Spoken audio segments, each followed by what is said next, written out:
ఓం గం గణపతయే నమః. శ్రీ గురుభ్యో నమః. శ్రీ మాత్రే నమః. ఎవరైనా అనారోగ్యంతో తీరని జబ్బులతో బాధపడుతున్నట్లయితే సౌందర్య లహరిలో 36వ శ్లోకాన్ని పారాయణ చేయండి.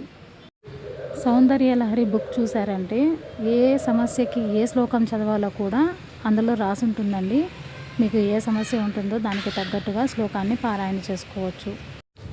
నాకు కొంచెం హెల్త్ ఇష్యూ ఉంది కనుక 36వ శ్లోకాన్ని పారాయణ చేస్తున్నాను. అందులోనూ ఈరోజు అమావాస్య కనుక ఈరోజు నుంచి స్టార్ట్ చేస్తున్నానండి. మీలో కూడా ఎవరైనా ఇలా అనారోగ్యంతో బాధపడుతున్నట్లయితే సౌందర్య లహరిలో 36వ శ్లోకాన్ని పారాయణ చేయండి. ధన్యవాదాలు.